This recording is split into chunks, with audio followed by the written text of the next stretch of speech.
Welcome to the Shutdown We Don't Know Anything. I am Cody Davidson, editor-at-large of Nothing, sitting here somewhere between 200 and 700 pounds. And joining me from beautiful Gainesville, Florida, is Jamie Wilson. Hey, what's happening? I just like to say more like editor of very large. Editor of very large. Editor of large quantities of things. It's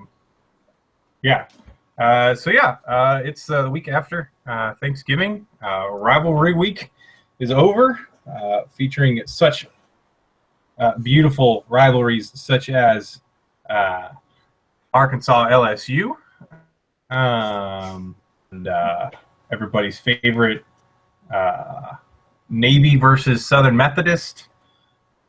Always really looking forward to that one. And Stanford. I believe you mispronounced it. Bo Jackson will correct you and say it's rivalry week. Rivalry week. Yeah, sorry about that. And then Stanford and Rice, everybody's favorite, the big one. I love Rice. Rice is good. Rice is fine. Yeah, Rice versus trees. Trees smell nice, but rice is filling. Always been up for debate. But yeah, we come after you after an exciting week of college football.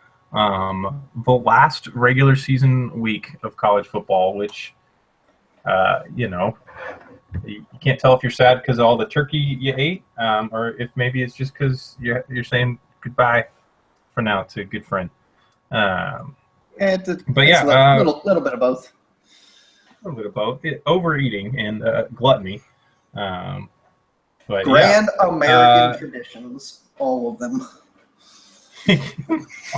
Gluttony is the grandest of American traditions, which is why we had games starting on Thursday. We played college football on Thanksgiving. Because this sport says here's a holiday that's really great for spending time with your family, and let's sit in front of the TV instead. Yeah, and get mad at each other because again, it's rivalry week.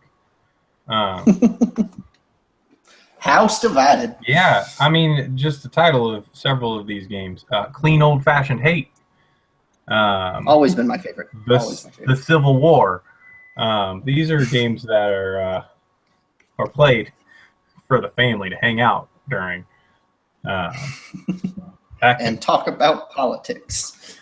Yeah, it's better than that. Not much. So I don't know, any games that jump out to you, Jamie, that we should talk about? There are some good ones. I'll be honest. Thursday, a lot of NFL games are on, but I wanted to tune in more for LSU Texas A&M, which I expected to be good, and then was not, because a week after putting up 10 points against Florida and, 30-something rushing yards, I can't be bothered to look it up. LSU hung 54 on Texas A&M, who continues their stellar slide to finish the season. Yeah, it's really, Kevin Sumlin is the reverse November. If you combine those two coaches, Burt and Sumlin, you either get a team that goes 0-12 or a team that goes 12-0. Nothing, no in between.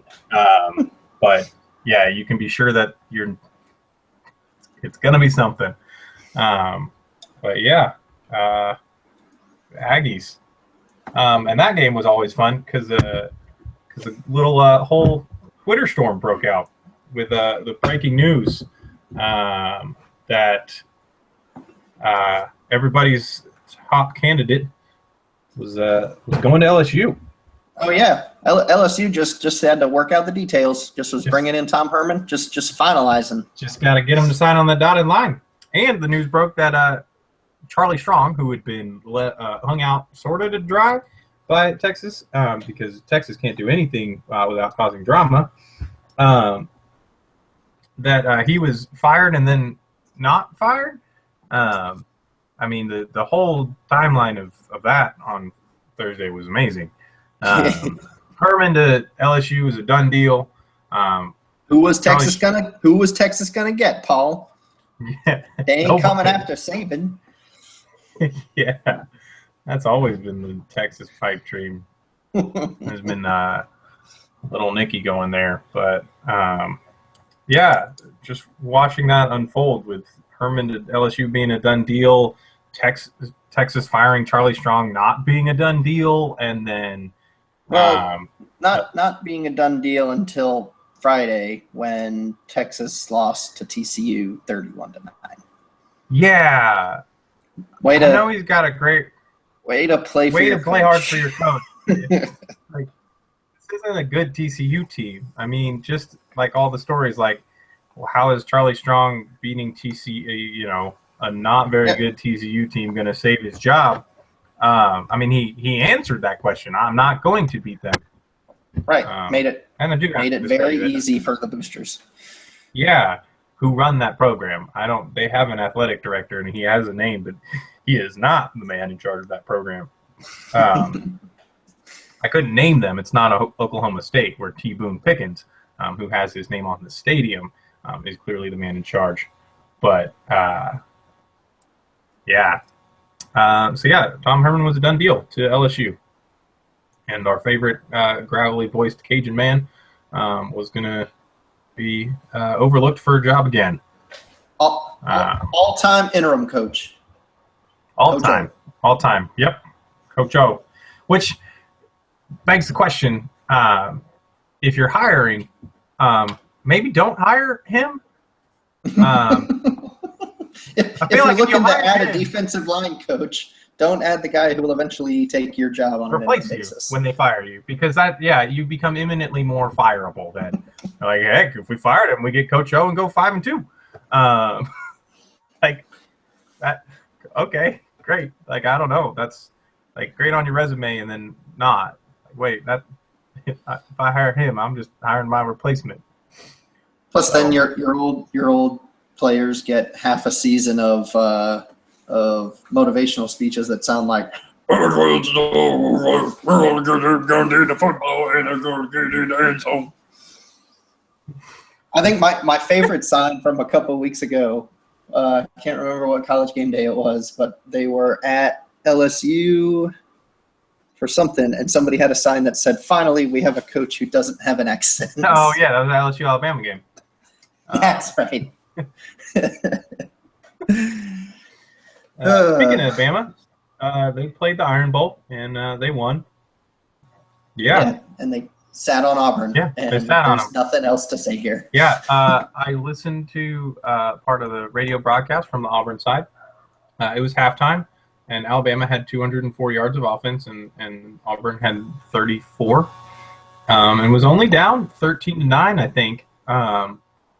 And they took that as a positive sign, but I took it as like, y'all got gifted this kind of field position, and you came away with 9 points. Like, right. They were like, here, take the game, make it crazy, get people watching this game on CBS, and then nope, Alabama just sat on them. That game ended 30-12. I have nothing more to say about this game. Yeah, they're the monolithic force, and will continue to absorb all that they come in contact with.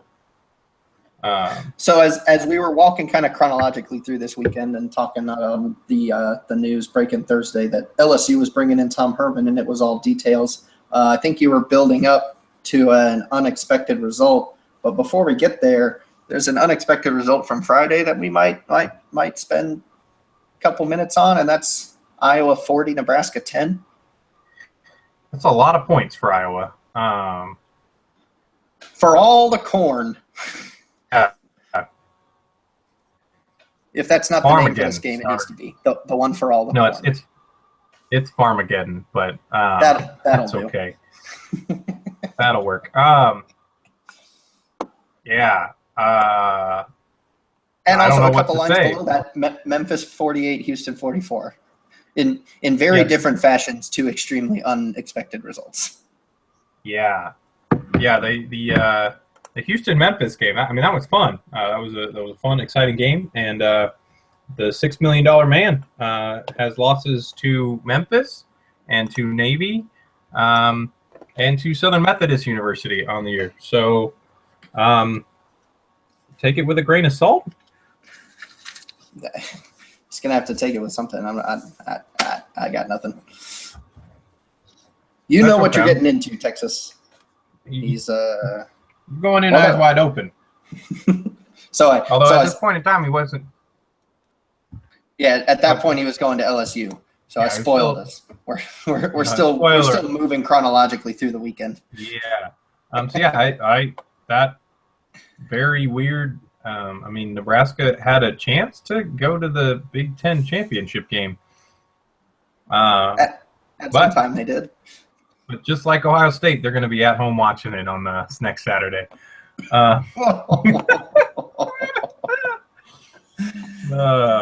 Which leads us into the second highest,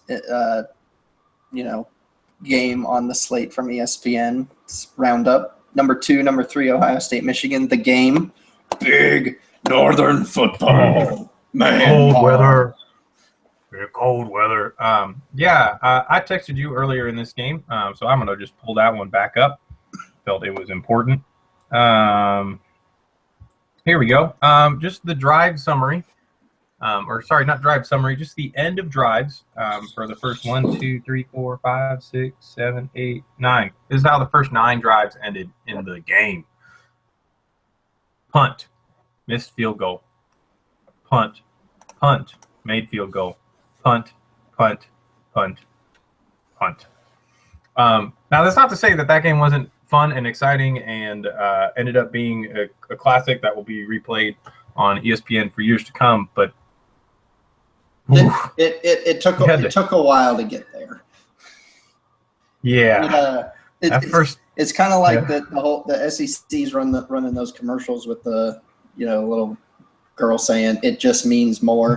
Like what? It just means more. What would the bit if you were to make not the commercial the Big Ten would make about itself, because they probably would argue no, this one actually means more. But like if you were to make the actual candidly correct Big Ten commercial and that drive and summary list was all you had to go on.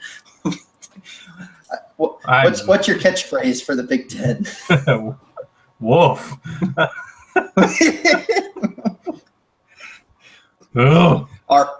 Our defense means more. Yeah, we can kick most of the time. No, it's Alex Jones. And I feel like that's an accurate, even either way. Like in the way that game ended up, it's still. The closed caption for that commercial just has brackets, animalistic noises. Yeah. Vague growling like noises. Yeah, and then Saturday's games going from the top. Those first 2, Alabama number 1 winning a snoozer. Oh, we missed an important one from Friday. I don't know if you know this. Alabama is not the only undefeated team in the country. Somebody up north is rowing their boat. That's right. PJ Fleck's Western Michigan Broncos rowed their boat to an undefeated regular season, defeating the Toledo. Surely one would be certain that they have climbed their way up the rankings as the season's gone on. No? Would they not? Yeah. They are 21st with potential to crack up to, 19. Somehow. It's a 20-team playoff, right? They made the playoff. Yeah. That's a good season. Yeah, they'll be a 4 seed in the North region. Yeah. At least they ducked the play-in game. Yeah, no, they're solidly in the tournament. No bubble status here. The Western Michigan Broncos with the next head coach at the University of Florida, PJ Fleck. Ooh, you're giving up a little early on Mac.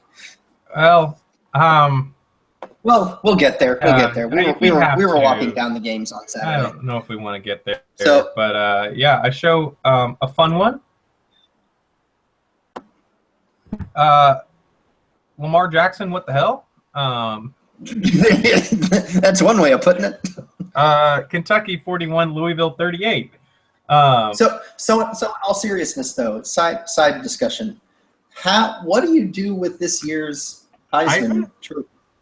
Because he's very clearly been the most outstanding player, but he's also been I wouldn't say solely, but he lost to Kentucky. That's all that needs to be said. But I mean, he's had his own hand pretty strongly in some of their losses with, you could obviously Houston, they were taking way too many sacks. That was more on the O-line, but I mean, he had 4 turnovers in this game, including they're tied 38-38 and he fumbles at like the 10-yard line. Yep. Yeah. But I just, you think all that and you think, okay, they faded to end the season. That's not real signature Heisman. But like, okay, let's just strike Lamar Jackson from the record. Who quote unquote next man up? Like, who's the next man up? Everybody was watching McCaffrey this year. Obviously, Stanford didn't do anything of that much note. No, like, he didn't. Yeah. I mean, Dalvin Cook had a good year, but he hasn't really been getting much attention to now for the Heisman, I'd say, at least not that I've heard of. Yeah. No, and nobody. I mean, Ohio State, Michigan, no, nobody there. I mean, do you go Jalen Hurts just because he's on Alabama? Like, yeah, I mean, at that point, you're going to have some voters who just defer to he's the quarterback on the number 1 team in the nation because that's what's on the trophy, obviously. Yeah, he'll get votes and probably get invited because, I mean, he's definitely he's really good. I mean, he's typically, you put a freshman in there.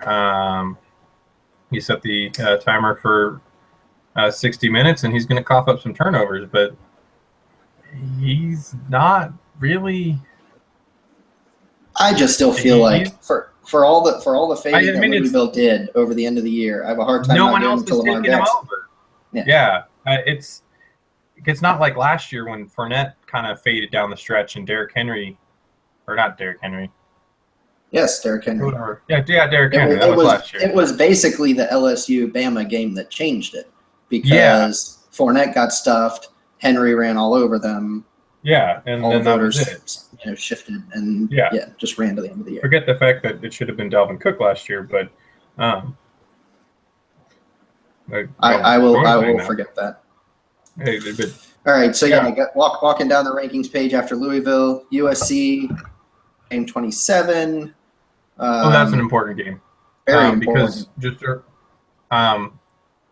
can talk a little bit about coaching stuff, and it's important to note that Brian Kelly, head coach of game Fighting Irish, who are 4-8. I feel like that needs to be said more. I'm over the 3-1. Like, did you know the Warriors blew a 3-1 lead?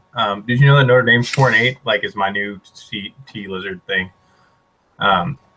It's none of my business. The way I was going to get there was that it's way too early to talk about preseason rankings, but obviously, I just have to feel like Notre Dame's going to be somewhere in the 4 to 8 range. They're not good this year. And that brings me great joy. But preseason number 10, they had such a tumble. Remember when Texas beat them and Texas backed y'all? Yeah, Texas fired the coach.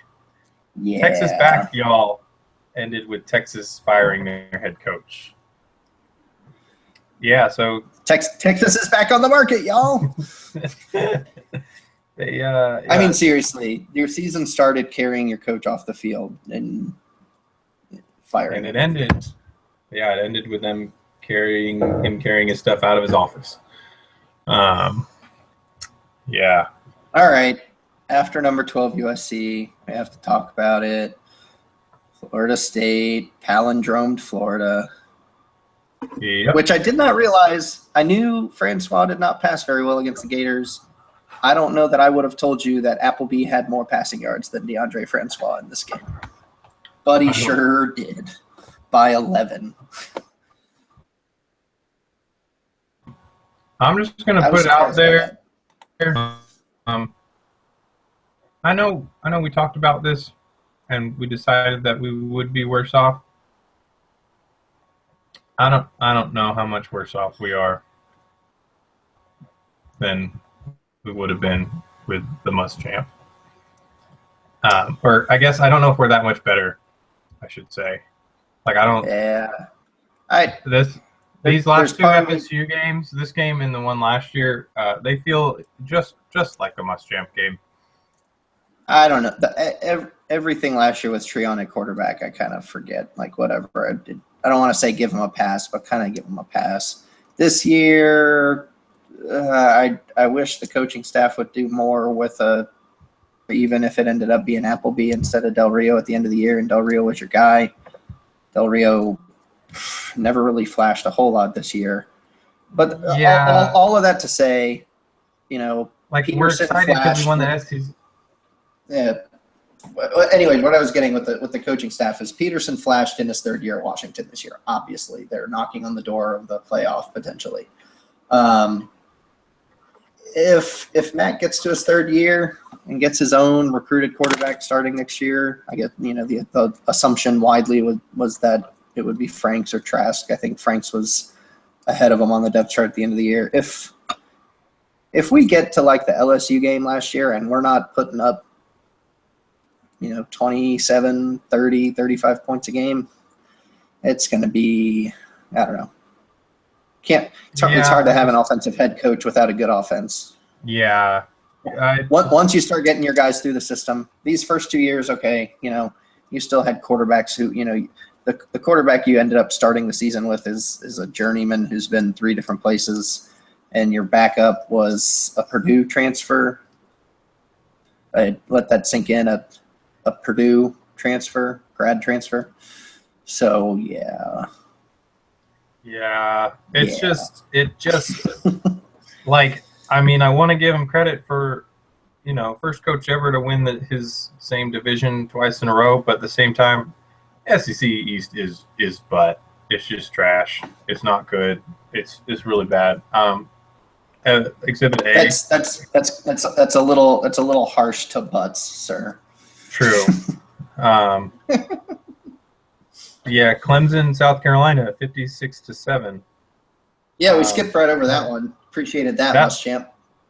That also happened. On a related note, a quote from earlier this year.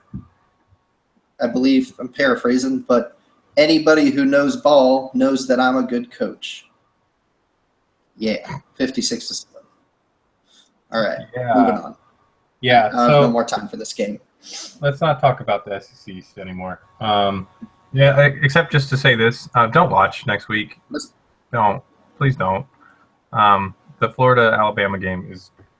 There are other things on at the time, and it's also going to be out. There's like the outside.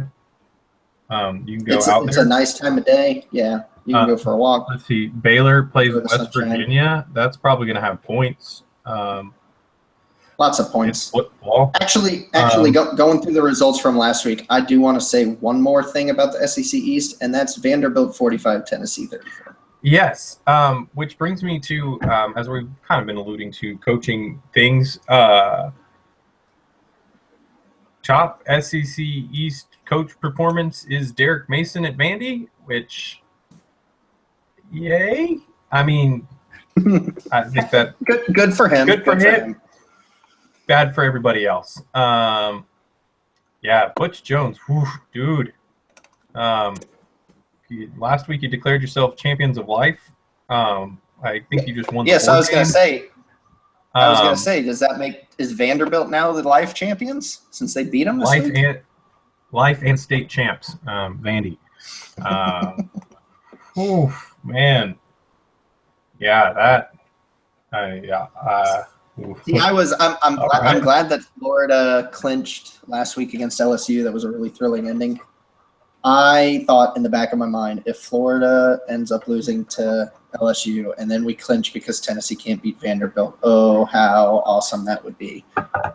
And I think we got this was the after best the of both. fact, but yeah, I got to appreciate a little bit of that. Yeah. Yeah, that just more dumpster fire that the SEC is. Yeah. Yeah. All right, moving on. Pac-12. Navy, 75 points.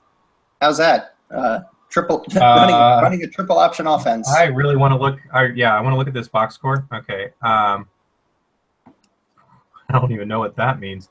All right. So their quarterback, 5 of 7 for 104 yards and a touchdown. Good. That's got to be a good passer rating. Passer rating of 98. QBR. QBR, which is a rate stat 0 to 100. That's 0 to 100. He got a 98.5. That's good. That's very efficient. Pretty good.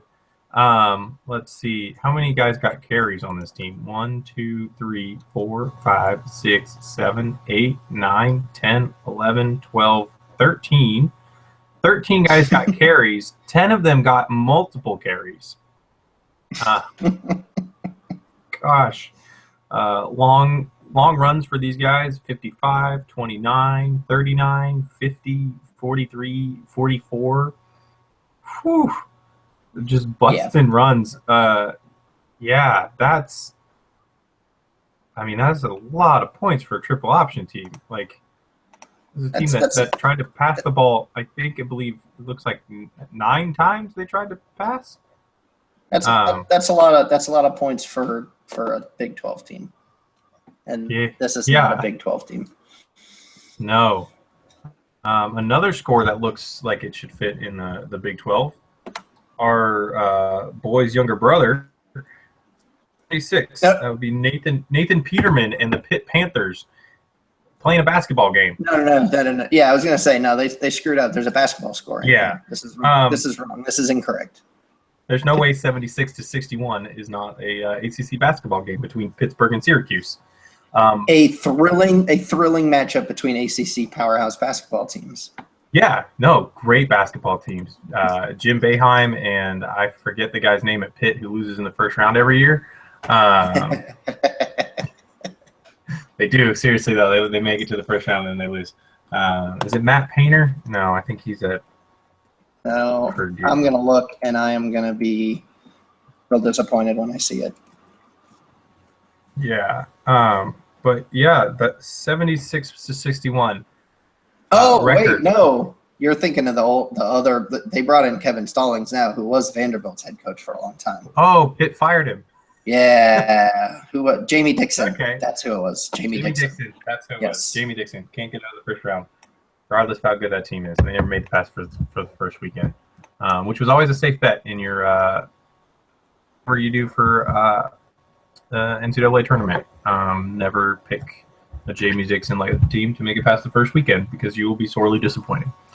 That was a good 3-14 upset. Yeah, every time. But yeah, 76-61 Syracuse in regulation. This didn't go overtime. This was 60 minutes and that's it. Like, each of the quarters could be a final score. Well, the first quarter would have been a tie going to overtime. But I mean, if you told me, okay, Ole Miss and Mississippi State tied at 14 going to overtime, sure. Okay, that was the first quarter. 21-7, sure, good final score. 21-13, sounds like a final score. That was the third quarter. Fourth quarter, 27-20. Like that, yeah, that would have been 4 decent, respectable games that they played in one afternoon. Let's just look at Nathan Peterman, Tennessee transfer. His stat line: 9 of 18. 9 of 18. I need to emphasize that. For 251 yards, 4 touchdowns and 1 interception. Boy, yes. Like, contrast that against the previously mentioned Austin Appleby, who had 149 passing yards on, I believe, 35 attempts, and maybe it was 18 completions. Yeah, 18, 19. Yeah. Well, I mean, just the fact that it was 9 completions and 4 touchdowns, like that's me playing NCAA back 5-6 years ago.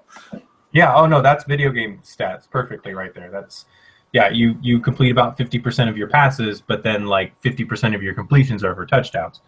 Yep. That is, man. Whew, they racked up 393 yards rushing. Had 2 guys over 100 yards rushing. James Conner, who'd you expect? They're do it all. Excellent running back, but some guy. Let's look up his name. And Peterman had an athletic rushing touchdown himself. He did the 42-yarder. Scrambled after going through his progressions, ran, dove at the goal line, touched the pylon. It was perfect. Yep. Beautiful. Yep. See what you could have had, Butch Jones. To be fair, and I think Ryan would be okay with us saying this. His game against Florida, forgettable. No, it was unforgettably bad. It was an absolutely horrible performance at quarterback. I felt it was not a line like that. His stat line was not. No, I think I remember hearing about this, and I just verified it by Google. If you search Nathan Peterman, Florida, the first Google result is a YouTube video titled "Amazingly Bad Pass." Yeah. Love you, man. Yeah. Got to get away from the Gators, though. They'll get you unless you're Arkansas or Tennessee or Florida State this year. Yeah, or Alabama. Let's just call it. No, we're gonna get them. Step 1 was lull them into a false sense of security. Complete. On to step 2. No, you've misunderstood. Nick Saban is preparing for us. Florida does a lot of good things on offense. That is a thing that Nick Saban said. Nick Saban says a lot of things, though. They are going to be a real challenge to stop. As in, like they will get off the bus and make it to the field. We cannot prevent that from happening. I cannot prevent them showing up. I don't think we haven't figured that out yet. Although they honest, might have already done that though. Let's just submit forfeit. We're already banged up. Florida's could probably be without like 10, 12 starters at this point. Like, just hey, we don't have the bodies. You win. Tennessee, you wanted to play him? You got him. Go ahead. You got him. As honorary life champions, go ahead. You saw the Cleveland Browns fans. They want Bama. Let's do that. There we go. Play an exhibition game. I don't know, like a high school select side. They can go play touch or something. Don't go. Like, hey, cash that champions of the SEC East check and just, all right, we're just going to wait for our bowl game. It's all right. Wintertime. Yep. Wrapping up the last few of these, let's see, notable other SEC West games. Mississippi State 55, Ole Miss 20, completing what can only be described as a very confounding 5-7 season for the Ole Miss Rebels. And they're the best 5-7 team, though. The best. The best. Unfortunately, if Mississippi education rankings being what they are, they may not be the best in APR, so 5-7 won't be good enough for a bowl. No, not likely. Yeah. More stats. Nick Fitzgerald, quarterback for Mississippi State, who they didn't really have to beat out anybody for in recruiting. They got him. To which Dan Mullen put a cigar in his mouth for. That's right. Press conference post game. Dan Mullen giving it with a cigar in hand. 'Cause why not? Why the heck not? Everywhere he goes, he can say, "Yeah, Dak Prescott, I did that." Yeah, Dak Prescott, really good. Yeah, Dallas Cowboys, 2017 Super Bowl champs. It's gonna happen. Cubs can win the World Series. And Yeah. if Mississippi State can beat Mississippi by friggin' 5 touchdowns. Yeah, with their quarterback going 14 carries for 258 yards and 2 touchdowns, while throwing 8 of 17 for 109 yards and 3 touchdowns. And I can only guess, looking at the first initial and the last name, that Ole Miss had Ashley Judd carrying 19 times for 107 yards. Now, you know that Ashley Judd is definitely part of Big Blue Nation, and was all excited about the Kentucky game.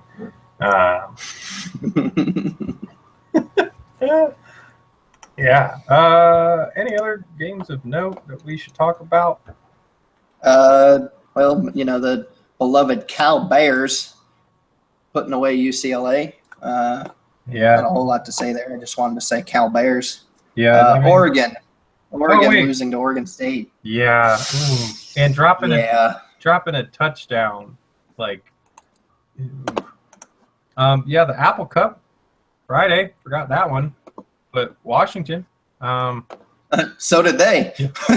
Washington State didn't show up, but 45-17. All right. So it's going to be, and we do need to Colorado over Utah. We don't need to talk about the game, but it's good to see the Buffs back. Buffs back, y'all. That's right. To year the Bison. Highlighting a statistical anomaly from the Apple Cup, if you'll recall, good sir Nathan Peterman went 9 of 18 for, I think it was 251 yards. Luke Falk threw for 269, so 18 more yards, but only needed 32 more pass attempts to do it. 33 of 50. 33 of 50 for 269. And that's why you didn't win the game.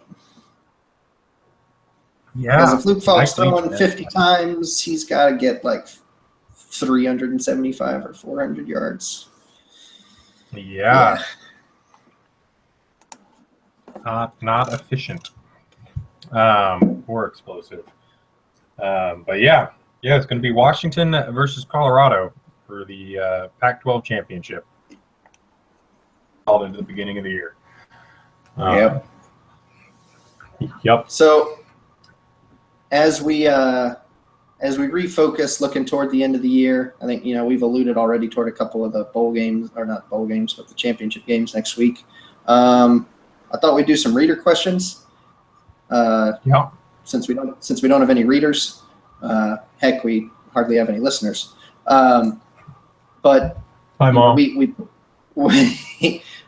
put out our Facebook page and on our Twitter account. And you guys responded, and in responded, I mean, one person liked the Facebook post. Yeah, well, the like was cool, but I don't know what you wanted us to answer. But thanks, so Jason. I had it. Yes, yeah, it's great. I had a couple of questions get texted to me. So because we do it real big on this podcast. Mm-hmm. A holiday theme here. We've got one question transitioning us out of the Thanksgiving spirit, and one looking into Christmas. These questions come from Megan Mater via text. Thanks, Number one, where did stuffing come from, and why stuff a turkey in general? All I'm going to say to start it off is I don't think the stuffing came from where it eventually ends up, or at least I hope not. You mean the cavity of that bird? Right. No. You didn't just empty the bird and then put it back in and cook. Yeah. I feel like it was an enterprising redneck who's got a small oven and was like, daggum, and had a bunch of leftover croutons. Well, and like cornbread. I'm thinking he just had some cornbread he needed cooking and was like, well, dang, There's this whole cavity inside the bird. I just shove it in there. It'll cook while it's cooking. Because if there's one thing I want to do, it's empty a bird from all its unmentionable organs and then stuff that space with other food. America. I mean, yeah, sounds about right. Yeah. This is a holiday dedicated to overeating. So yeah. So stuff it. Stuff it. Yeah, I'm not. I don't do that. We don't do that as a family. We make our stuffing separate, which I guess makes it dressing. Yeah, I was going to say you're about to have a Southern foul there, sir. That's dressing. So we have dressing. We don't have stuffing because maybe I'm not as Southern as I pretend, but I don't know. It doesn't taste that good. I like you're not Southern, Mister. It's right there in the name, Southern California. Come on. Whoa, hey, it ain't Southern out here. They look at me weird when I say y'all. Okay. All right. So then, taking us into the Christmas spirit, unless you got more to speak on with dressing. No, I mean I'm for it with gravy on it and turkey on the side. Yeah, I'm of the feeling that we should eat it more. So there you go. We don't know why, but it's good. Next question, also coming to us via text. Why do fake Christmas trees shed just as much as real Christmas trees? And I have questions. So many questions. All of them revolving around the care that you're taking of this fake tree. Yeah, I didn't know you could kill a fake tree, but it sounds like you are. Yeah, maybe it's the fact that you're overwatering it. That's my guess. It don't need none. Yeah, we have a fake tree. It doesn't shed. No. I still have that little fake, Charlie Brown Christmas tree we had in our. That's right. College apartment. Has it shed at all? It hasn't. The only thing I think it shed is there was a lot of dust on it when I brought it home from work when we were moving the buildings. But that's the closest it came. Yeah. So tinsel, things like that. But the leaves, they're just plastic and on there. So a lot of questions for our texture there about their care for fake Christmas trees. I look into the watering. Might be overwatering it. Overwatering. That is a risk. Yep. When you have a fake tree. In that if you water it at all, you could be overwatering it. Yeah, any watering is overwatering. Yeah. It's like a succulent. Just don't do it. Yeah. All right, so shifting some focus a little bit toward, I guess, to the extent that we haven't already previewed the games, let's give a pretty quick rundown of some things to look for next week. Friday night, obviously the early game, 7 o'clock. Western Michigan looking to make the jump from number 21 into the playoff field of 4. Yeah, that's going to happen. That win over. Crossed. Hey, man, they're playing Ohio. Like, you win over Urban Meyer, and that's a big deal. It's like, oh wait, no, it's Ohio University. Not going to be able to prove themselves there. Yeah, don't lose the game. But then Colorado, Washington, which should be a very entertaining game. I'd say Washington wins that impressively. They've got a pretty strong case for boosting into the top 4. Colorado, it's hard to say at number 9. See, I don't think Colorado can get in, and I think Washington's going to. Oof. They need to win big. Yeah. That can't be like a low scoring game where they don't look good because. Browning's going to try to throw for like 6 touchdowns. Yeah, he's going to need to. Because if the Bison win that game, Pac-12's done. They're not in. They're out. No representative coming in. Because, nope. If I'm Colorado, that's a tough pill to swallow, though. You lose to Michigan when your quarterback gets hurt, and you lost to USC. who came on really strong in the second half of the year. And that's it. Those are your losses. You could argue strength of the Pac-12, sure, they beat Washington State by 2 touchdowns, but then they stumbled in the Apple Cup. They beat Utah by 5, but then they stumbled down the stretch. Terrible. Yeah. Good on the Buffs, though. Good season. Yeah, I'm glad to have them back. I hope they can keep doing that. Pac-12, always up for fun. And then Saturday, lots of conference championships, and the Big 12 goes, oh, yeah, we got one more game to play, y'all. Don't mind us. We're one game more. We'll be right out. Don't mind us. It'll just be 4.5 hours and 400 yards offense. Don't mind us. Y'all conferences only play one game. We got everybody. We got 5 games. So it's bigger in Texas, including championship Saturday. The Big 12 commercial is just a fat guy saying, it's bigger in Texas. With his big old 10-gallon Stetson hat, which is, yep. What are you looking at, fat boy? Come here. I'm going to teach you. So, yeah, I don't know. Watch Navy play Temple. That'll be a good game. That's going to be a fun, exciting game. The American Athletic Conference is actually seriously, legit. Temple Navy is going to be fun. You got Oklahoma State, Oklahoma. That should be good, entertaining. Baylor, West Virginia is a better option than whatever else you're going to watch at 1 o'clock. Whatever you do, don't turn on CBS. I don't know, it's going to be graphic and bloody and sad. Yeah, and to just to highlight that economics is not always driven by quality of the game. The ticket listings for the SEC championship game start at $185. Well, that's because all of the Bama fans are bidding amongst themselves. But yeah, Wisconsin, Penn State. Feel like that has some interesting playoff questions, because we've only had the playoff this year, 3 of the playoff. Is one loss Ohio State, they're number 2, they just beat number 3, they're in, right? But they didn't even win their division.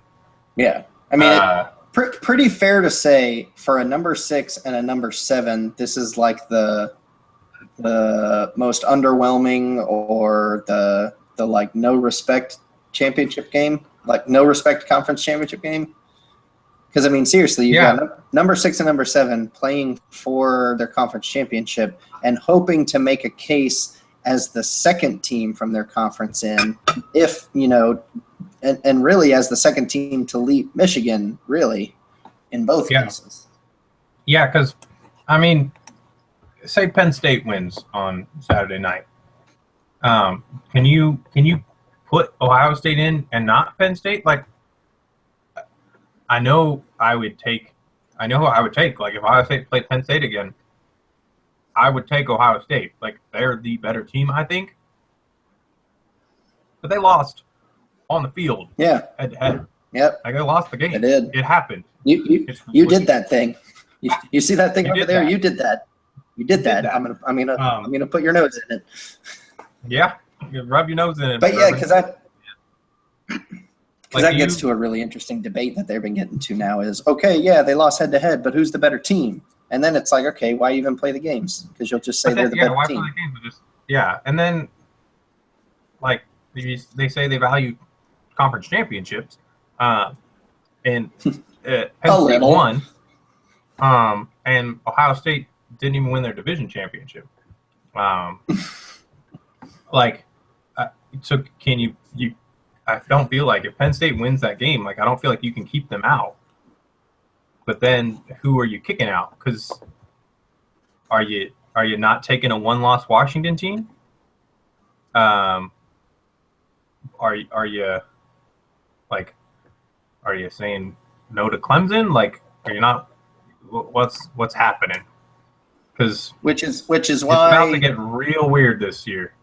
Yeah, and honestly, this depending on how that Big Ten East shakes out, this is going to be this is the exact type of year that is going to push toward what I think would be a better playoff format, which would be 8 teams and 5 conference championships, 3 at large. Yeah, that's exactly where I was going, because you could argue, okay, you've got a conference that's down, blah blah blah blah blah, but I mean, you're almost never going to have one conference be so far down that you can't get them in the top 8, because everybody's argument for the most down conference is the Big 12, and they've got Bedlam this weekend, which will be number 8 and number 10. So I think you've just got a whole lot of posturing and a whole lot of debating and a whole lot of talking heads that if you expanded it to 8, which I know there's logistics, there's money that, whatever, there's more money in the playoff.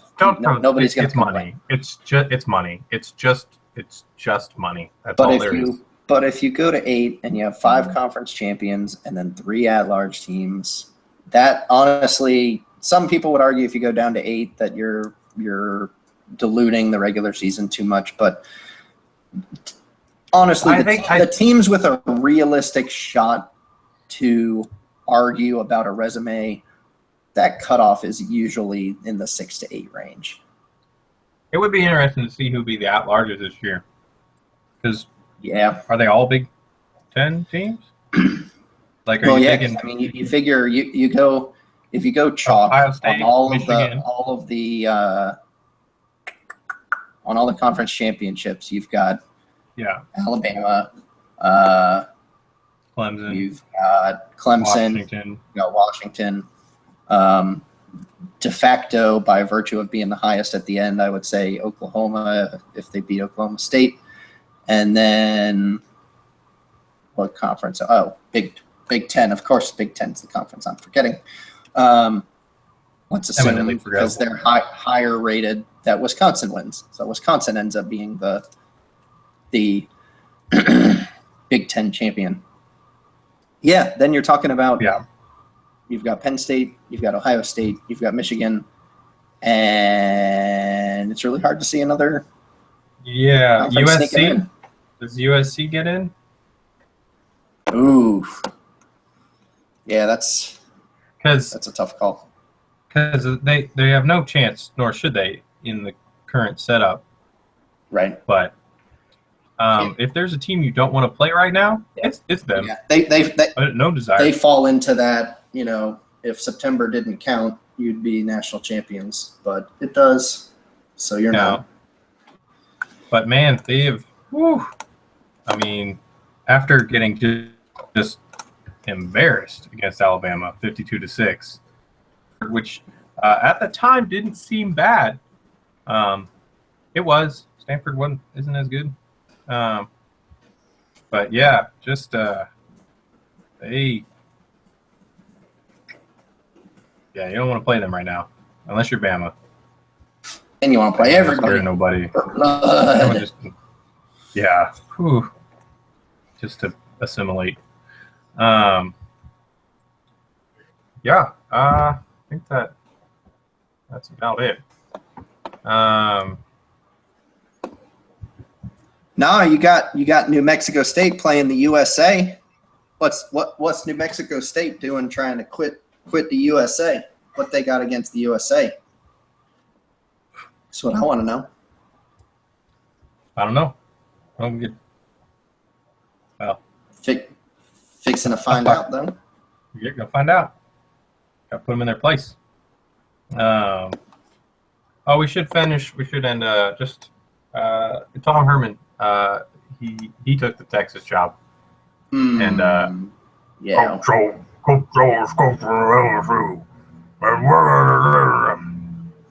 so which was fun.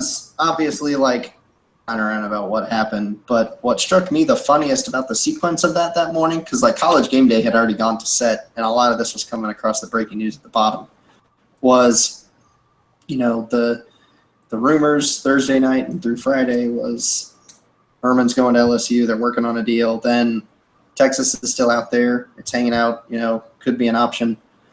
First breaking news Saturday morning is LSU hires Ed Orgeron. Yeah. Yeah. That was because Joe Oliva never fails to disappoint. Yeah. What a jerk.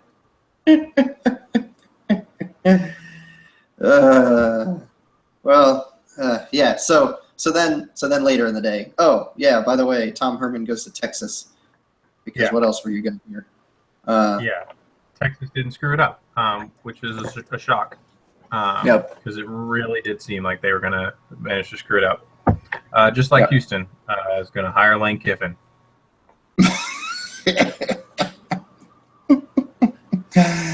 Also Notre Dame's 4-8.